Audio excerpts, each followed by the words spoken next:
Máme tady nový video, zdravím vás.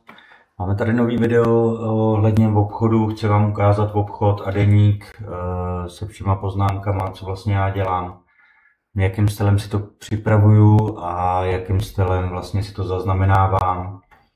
Takže tady máme jenom ukázku mýho obchodního deníku, který vlastně v tuhle chvíli jsem si naprogramoval já osobně a využívám ho pro záznamy, protože normálně jsem využíval Excel a OneNote, takže v tuhle chvíli už ho využívám čistě jako záznamy pro to, abych to přenášel, a ten deník mi potom je schopný vytvářet statistiky a všechno, co já k tomu potřebuju. Chtěl jsem vám tady ukázat vlastně, jak to funguje, jakým stylem to funguje a jakým stylem jsme minulý týden čekali na obchod, který proběhl v pátek, a jak ten obchod vypadal. Ukážu to přímo z těch záznamů, abyste viděli, jak to funguje. Vlastně tady je zaznamenaný obchod, který bylo to na účtu FTMO a na mých reálných účtech.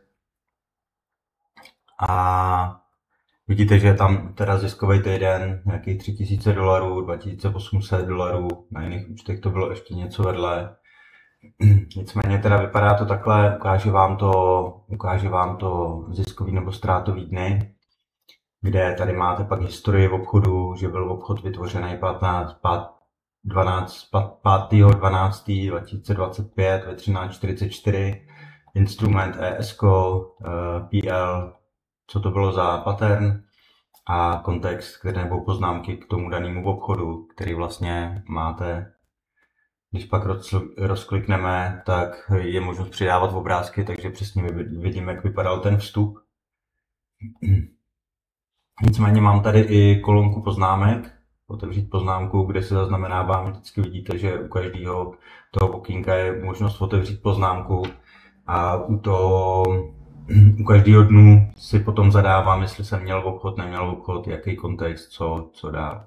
Vlastně když rozklikneme ten den, tak tady mám jasný popis, co se dělo, a vidíme, že cena ve 12:30 mi došla na weekly COP rezistenci, odsud jsem dostal signál od levelu, jsem sledoval nejvíce objednávek v mém směru na levelu 2 v orderbooku, nebo na levelu 2, záleží, kdo používá jakou platformu, a popis, co jsem kde viděl, jak jsem kde viděl, time and sales a všechno, co k tomu patří. Tak když si to rozebereme, tak vlastně kontext pro mě byl weekly COP rezistence definovaná podle Dinapoliho levelu. Je to technika, kterou využívám, kterou učím v Roomu a se kterou pracujeme. Takže díky té technice jsem si vlastně vydefinoval rezistenci 6.88475, kde jsem čekal, jak cena dojde, protože reaguje jenom na podobných úrovních. Takže kontext pro mě jako takový byl dosažení toho weekly COPčka, že to vidíte, že je to daily graph, ale je to i stejný swing na weekly. Takže vlastně tohle byla pro mě úroveň zájmu, kde já bych chtěl obchodovat, 88475. Když se podíváme dál, tak cena vlastně přišla k té rezistenci, vytvořila mi pattern, já jsem natahoval Fibonacciho a vstupoval jsem 8.1, 6.881 cirka. Když se podíváme dál, jak proběhl ten výsledek, tak vlastně vstup jsme měli 8.81 a výběr jsme plánovali 6.871 cirka, nějakých 10 bodů, se stopem 5 bodů, 4-5 bodů, a takže 2:1, a následně cena došla až na naši XOPčko 6575. Pak otevřel trh US a letěli pro nový high, takže jsme měli úplně topný vstup s krásným potenciálem.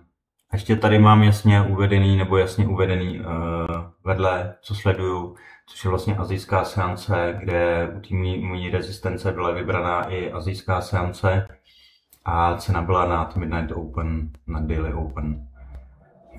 Co jsou hodnoty, které sleduju, které učím v Roomu, a v tu chvíli vlastně máme tady ještě orderbook, kde mám jasně uvedený, co jsem kde sledoval. Vidíme, že time and sell celý červený. Po chvíli po našem vstupu a jen se prodávalo, nebyl zájem nakoupit, vidíte hrozně malinký zájem nakupovat, a viděl jsem úplně na mém výběru že když jsme se koukli všude okolo, tak vlastně nikdy žádná pořádná objednávka a moje objednávka byla cílovaná přímo na moje výběry. Já díky vlastně po vstupu ještě řeším level 2, kde vlastně si to všechno upřesňuju. Tohle je obchod, který vlastně ten obchod a deník, který vypadá vlastně takhle. V tu chvíli se já vlastně můžu vrátit tady zpátky do archivu, kde já tady mám pod ní vždycky jasně daný co a jak kontexty.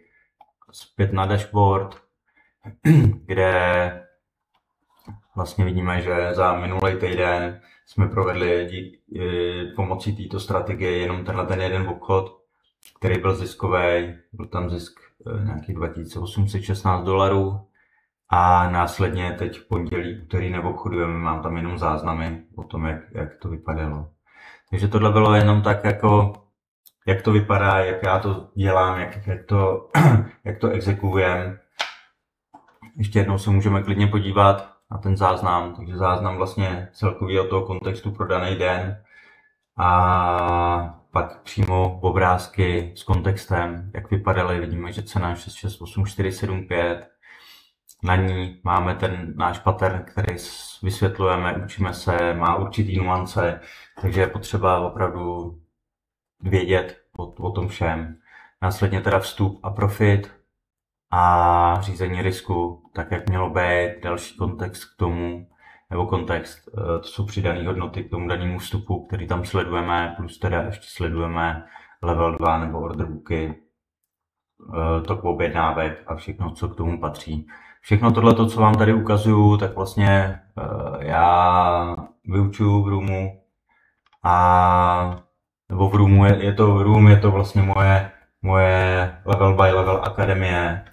V tuhle chvíli to rozjíždíme pořádně. Teď jsem měl vlastně i seminář, byl na to hodně dobrý ohlasy a vyučuju tam vlastně tuhletu strategii, kterou tady vidíte, následně přímou práci s Dynapolyho levelama a rozvíjíme tady Dynapoly komunitu. Takže vlastně tohle, že už jsem dlouho nic nedával, tak vlastně tohle je takový ten základ. Chtěl jsem ukázat jenom obchod, který jsme tam obchodovali, jsme měli za 2 týdny rozumný zisk. A tenhle týden už jenom čekáme, dneska vlastně je 10. prosince a jsou sazby, takže je potřeba počkat dneska na vyhlášení sazeb večer, takže pro mě dneska no-trade den a budeme pokračovat zítra něčím dalším. Určitě bych chtěl vydat víc takových videí poučných, je to vlastně o tom, vidíte,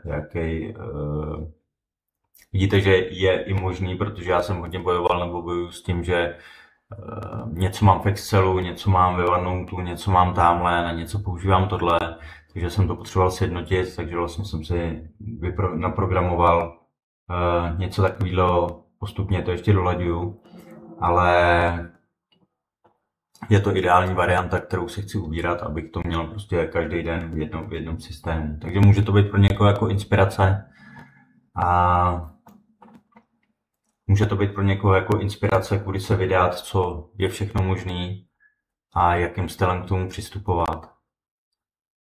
Takže to by bylo pro dnešek, určitě příště hodíme další, nicméně takhle myslím, že to vypadá docela zajímavě. A určitě hoďte like, odběr a pokud by se to někomu líbilo, tak Level by Level Akademie přímo ve spolupráci s Czechfeltem a to je místo, kde mě dokážete najít.